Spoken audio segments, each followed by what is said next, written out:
Hello friends. इस video में हम कॉटलिन के एक फीचर एक्सटेंशन फंक्शन के बारे में डिस्कस करेंगे। तो एक्सटेंशन फंक्शन एक फीचर है जो हमें ये फैसिलिटी प्रोवाइड करता है ताकि हम किसी एग्जिस्टिंग क्लास में कुछ और एक्स्ट्रा फंक्शनैलिटी ऐड कर सकें। मतलब कि हमारे पास एक ऑलरेडी एक क्लास है और आप चाहते हैं कि उसमें कुछ ऐसी फंक्शनैलिटी जो वो क्लास हमें प्रोवाइड नहीं करती है, बट हम उसमें और फंक्शनैलिटी ऐड करना चाहते हैं, तो हम वो कर सकते हैं यूजिंग एक्सटेंशन फंक्शन। ठीक है। तो एक्सटेंशन फंक्शन के लिए हमें क्या करना पड़ता है, जब भी हम किसी एग्जिस्टिंग क्लास में कोई नया फंक्शन ऐड करना हो तो उसके लिए हमें क्लास नेम और डॉट मेथड नेम देना पड़ता है। यहाँ पे जो ये क्लास नेम है उसे हम रिसीवर टाइप कहते हैं और मेथड नेम जो है या जो मेथड हम डिफाइन करते हैं उसी को एक्सटेंशन फंक्शन कहते हैं। इसे हम इस एग्जाम्पल से समझते हैं। जैसे कि यहाँ पे हमने ये क्लास दी हुई है स्टूडेंट क्लास। ठीक है, इसके अंदर ये एक मेथड है इस पास्ट। ओके, और ये क्लास यहाँ पे क्लोज हो गई। अब हम चाहते हैं कि इसके अंदर एक और मेथड होना चाहिए था, बट अभी हमारे पास नहीं है। लेकिन अगर हम चाहते हैं कि इसमें एक और मेथड होना चाहिए और हम इस क्लास में मॉडिफाई नहीं कर सकते सपोज, तो हम इसके बाहर से क्या करेंगे, स्टूडेंट डॉट इज एक्सीलेंट, ये एक मेथड हमने बना दिया। अब जब इसके अंदर भी हम वैसे ही जो भी हमें फंक्शनैलिटी देनी है, जो पैरामीटर देना है, जो भी इसके अंदर कैलकुलेशन करना है, वो हम सेम कर सकते हैं जैसे हम किसी मेथड में देते हैं। सिर्फ इसे डिफाइन करने के लिए हमारे पास एक्स्ट्रा फैसिलिटी है कि हम इसे किसी क्लास के बाहर से भी हम डिफाइन कर सकते हैं class name dot method name देके। यहाँ क्लास नेम को हम कहते हैं रिसीवर टाइप और मेथड नेम को कहते हैं एक्सटेंशन फंक्शन। ठीक है। अब इसे जब हमें कॉल करना है तो हम कैसे कॉल करेंगे।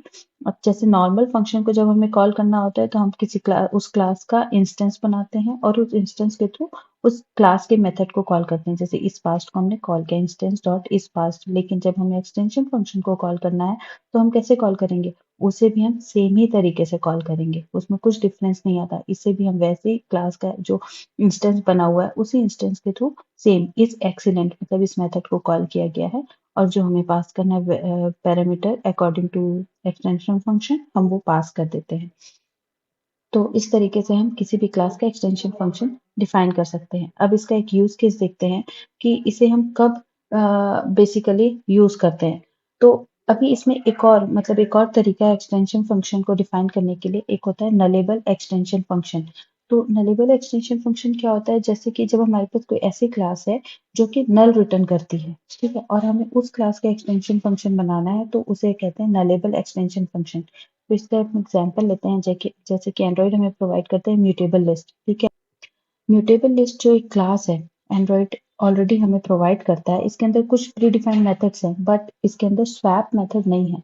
आप चाहते हो कि हम एक इस क्लास के अंदर एक मेथड होना चाहिए था स्वैप, बट ये डिफाइन नहीं है, तो आप खुद इस मेथड को डिफाइन कर सकते हो आपके रिक्वायरमेंट के अकॉर्डिंग, और उस मेथड को कहते हैं एक्सटेंशन फंक्शन। तो उसको डिफाइन करने के लिए हम सेम वैसे ही यहाँ पे देंगे। यहाँ पे जो क्लास नेम है वो है रिटर्न टाइप डॉट, ये मेथड नेम है, इसका नाम ये होता है नलेबल एक्सटेंशन फंक्शन। क्यों, क्योंकि यहाँ पे क्वेश्चन मार्क डॉट लगा हुआ है। ठीक है, ये नॉर्मल एक्सटेंशन फंक्शन के ही जैसा है, बस डिफरेंस ये होता है क्योंकि ये रिटर्न टाइप नलेबल टाइप का, मतलब ये लिस्ट नल भी हो सकती है। इसके लिए हमें यहाँ पे अंदर एक इफ कंडीशन देनी पड़ती है कि this equals to null return null, मतलब अगर ये लिस्ट हमारे पास नल है तो हम रिटर्न कर दें नल। यहाँ दिस रिप्रेजेंट करता है ये क्लास को, ये लिस्ट को। ठीक है, अब अब हम इसको एग्जाम्पल से समझते हैं। यहाँ पे जैसे कि हमने एक लिस्ट बनाई, म्यूटेबल लिस्ट ऑफ 5 10 15, ये एक लिस्ट बनाई हमने। अब इस लिस्ट में हम स्वैप मेथड को कॉल करते हैं, ये नलेबल एक्सटेंशन फंक्शन को कॉल करते हैं। कैसे करेंगे, लिस्ट के इंस्टेंस जो बना हुआ है म्यूटेबल लिस्ट का, लिस्ट डॉट स्वैप। अब हम इंडेक्स देते हैं 0 और सेकेंड इंडेक्स मतलब 5 को 15 से स्वैप करना है, इसका लॉजिक हमने लिखा हुआ है। तो ये इंडेक्स यहाँ पे जाएगा, अब ये चेक करेगा क्या दिस इक्वल्स टू नल, क्या ये लिस्ट नल है।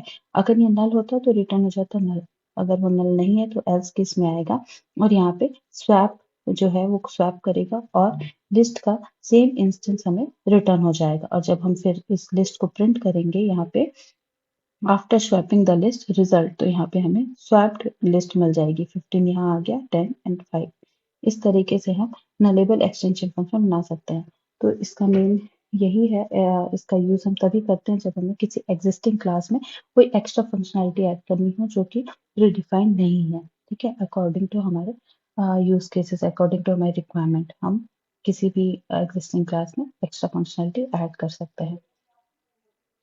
I hope you like the video. For more such videos, you can like, subscribe, and share. Thank you for watching.